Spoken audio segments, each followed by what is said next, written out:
दबाएं चैनल में विज्ञापन व न्यूज हेतु संपर्क करें।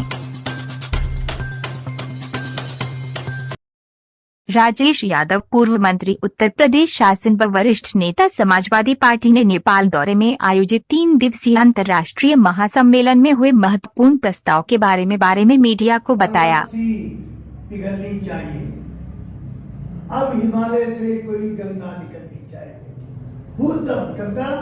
Ganga is will speak after me, and no one other than Mr. Gandhi. So हमको इस गंगा को इस काठमांडू से निकालकर, इस हिमालय से निकालकर, गंगा तो हिमालय से निकली है ना, तो आज गंगा हिमालय से निकलकर यहाँ से जब जाएगी तो पूरी जगह चलते हुए धीरे धीरे उत्तर प्रदेश से हटते हुए काठमांडू आते हुए तमाम जगह जाकर एक नया विश्व का रचना करेगी। इन्हीं शुभकामनाओं के साथ में अगर कोई व्यक्ति हमसे कंसल्ट करना चाहे, किसी भी देश में हो, लगभग 50% कंट्रीज पर गया हूं, कहीं भी हो, they can call me, I am ready to fight with them and I specially thank to everyone. जब पूरा भारत एक वीजा पर चलेगा, आना जाना हर जगह फ्री हो जाएगा, और नेपाल को तो मैं विशेष दर्जा देता हूँ क्योंकि भगवान शंकर की जन्मभूमि है, बहुत फेमस टेम्पल है यहाँ पर, और सीता माँ का घर भी यहाँ पर है, और भगवान बुद्ध का बौद्धिस्ट का जन्म भी यहीं से हुआ है। ये 2 धर्मों की बहुत बड़े स्थल पर मैं यहाँ से बोल रहा हूँ। मुझे पूरी उम्मीद है कि आप आने वाले 2-3 दिन में और भी कई कार्यक्रम देखें। अभी हाल ही में अंतर्राष्ट्रीय जो महासम्मेलन हुआ काठमांडू पर किन किन बिंदुओं पर चर्चा और अहम निर्णय लिए गए? काठमांडू में हमारा 14वां अधिवेशन हुआ है अंतर्राष्ट्रीय स्तर पर। इस कार्यक्रम में बहुत से मुद्दे जो इस समय होना चाहिए वो सब उठाए गए। कई देशों के लोगों ने बड़े ज्वलंत मुद्दे उठाए।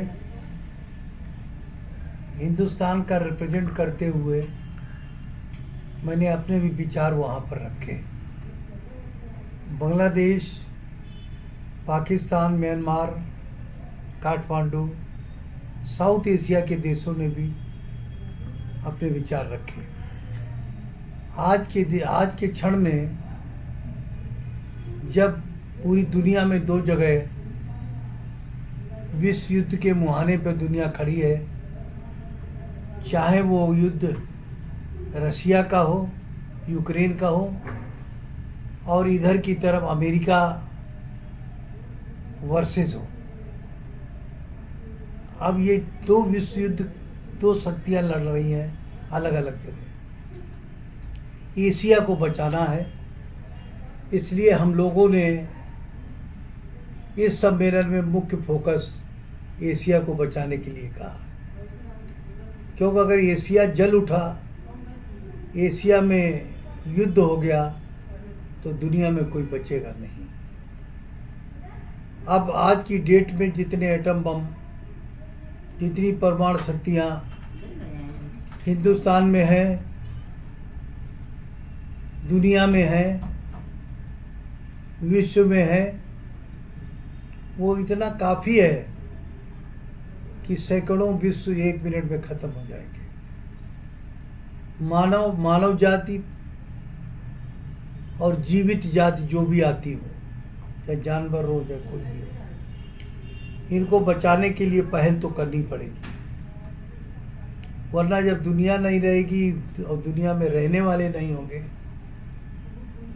तो एक इतिहास लिखा जाएगा काल्पनिक कि कभी यहाँ पर पृथ्वी लोक हुआ करता था और यहाँ पर कौन कौन रहता था। इन्हीं सभी समस्याओं को लेकर काठमांडू, जो कि साउथ एशिया में आता है, ये मुद्दा गर्म रहा। इसके साथ साथ में एक तरफ आप देखिए कि यूरोप के देश, सभी देश सड़कों से जुड़े हुए हैं। आप यूरोप में अगर स्विट्जरलैंड जाते हैं तो बाई रोड आप जर्मनी भी चले जाएंगे, बाई रोड फ्रांस भी चले जाएंगे। जब इतने वो अच्छे लोग हैं कि उन्होंने अपने पूरे देशों को बाई रोड जोड़ दिया है, और वहाँ के लिए वीज़ा भी अलग अलग नहीं है, एक कॉमन वीज़ा आपको लेना पड़ता है जो सब देशों के लिए मान्य होता है। दूसरी ओर आप भारत से बांग्लादेश नहीं जा सकते हैं, भारत से पाकिस्तान नहीं जा सकते हैं, भारत से श्रीलंका नहीं जा सकते, जो कि किसी भी ऋण सभ्यता और संस्कृति में हमेशा एक रहे। मेरी पुरजोर मांग है आपके माध्यम से भी, चैनल के माध्यम से भी, जो कि मैंने काठमांडू में भी की थी, कि साउथ एशिया का, विशेषकर एशिया का कॉमन वीज़ा होना चाहिए। किसी भी देश का वीज़ा अगर मिल जाए तो वो व्यक्ति पूरे साउथ एशिया में कहीं भी जा सकता है, जैसा कि यूरोप में इस समय चल रहा है। मेरे विश्व की सभी शक्तियों से पुरजोर अपील है कि धरती को बचाओ, तापमान को भी बचाओ, और धरती और तापमान और धरतीवासी अगर बच गए तो आप बहुत बड़े भाग्यशाली होंगे। तो जब सब कुछ शून्य हो जाएगा तो हम भी चंद्रमा की तरीके से, कोई कहेगा कभी यहाँ भी कुछ लोग रहा करते थे। ये बहुत ही ज्वलंत मुद्दा है अंतर्राष्ट्रीय स्तर पर, और मैं बहुत बड़ा खुशनसीब हूँ कि एक संस्था ने हमको साउथ एशिया का प्रमुख बनाया है। साउथ एशिया में जुड़ाव होना, चाहे भारत, पाकिस्तान, श्रीलंका, मालदीव, तमाम जो साउथ एशिया के देश हैं वो एक परिवार की तरीके से है। उनमें आवागमन फ्रीली हो, उनके यहाँ बाउंड्री तो हो, लेकिन बाउंड्री और सीमाओं के द्वार एक दूसरे के लिए खुले हों, जांच परख के एक दूसरे के आ जाए, कोई गलत व्यक्ति ना जा पाए, लेकिन जाना कंपलसरी हो, तभी हम। और आप देखिएगा ऐसे होते ही, जिस तरीके से यूरोप का डॉलर इस समय 100 के ऊपर, जबकि अमेरिका का डॉलर 70 रुपये के आसपास है, और यूरो डॉलर जो है 110-15 तक पहुंच गया है। जब देशों में आपस में मित्रता होती है तब उनकी शक्तियां बढ़ती हैं। आज बांग्लादेश में जो पैदा होता है पाकिस्तान में आराम से आ जाता है, पाकिस्तान में इंडिया से लिया जाता है, और इंडिया पाकिस्तान से लेता है।